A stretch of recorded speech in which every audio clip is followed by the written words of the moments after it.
நம்மளுடைய பேரவையில முதல்வர் அவர்களுடைய பிறந்த நாள். முதல்வருக்கு ஒரு கோரிக்கை வைக்கிறேன். இங்கு நான் சட்டமன்றத்திற்கு வந்த நாட்களில் இருந்து அவை பணியாளர்கள் எல்லாருக்கும் இது மாதிரி ஒரு டம்ளர்ல ஒவ்வொரு இடமா போய் தண்ணி கொடுத்துக்கிட்டு இருக்காங்க.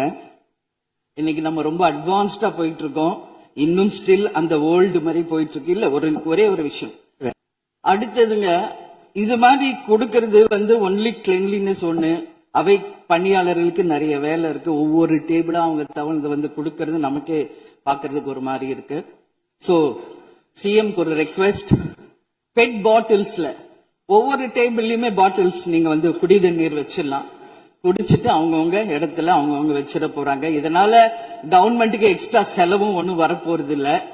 அவங்கவுங்க இடத்துல வச்சிடலாம் அப்படின்ற என் கருத்தை நான் சொல்றேன். பிளாஸ்டிக் பாட்டில்ஸ் நம்ம அலோவ் பண்ண வேணாம், கண்ணாடி பாட்டில்ல நம்ம வைக்கலாம். உறுப்பினர் அந்நியார் அவர் ஒரு நல்ல கருத்தை இங்கே சொல்லியிருக்கிறார்கள். அந்த கருத்து ஏற்புடையது அல்ல என்பதை நான் தெரிவித்துக் கொள்ள கடமைப்பட்டிருக்கிறேன். என்ற கோபம் வந்தால் தண்ணி பள்ளி கொண்டிருக்க வாய்ப்பு இருக்கிறது.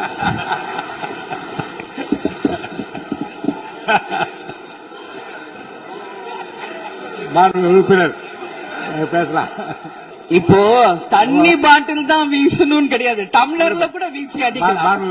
காலையில இருந்து ரொம்ப காரசாரமாவே போயிட்டு இருந்துச்சு. அதனால ஒரு ஹாப்பியா நம்மளுடைய முதல்வர் பிறந்த நாள்ல எல்லாரும் சந்தோஷமா இன்னைக்கு நம்ம அவையை செய்வோம்.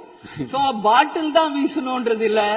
வன்முறைக்கு வேண்டும் என்றால் இங்க எவ்வளவு இருக்கு, எது வேணாலும் வீசலாம். பட் நம்ம எண்ணம் அது கிடையாது. நிச்சயமாக தண்ணீர் என்றாலே பிரச்சனை தான் போல இருக்காது. காவேரி தண்ணீரா இருந்தாலும் டாஸ்மாக் தண்ணீரா இருந்தாலும் அது ஒரு பிரச்சனையா தான் இன்னைக்கு மக்கள்கிட்ட இருக்கு.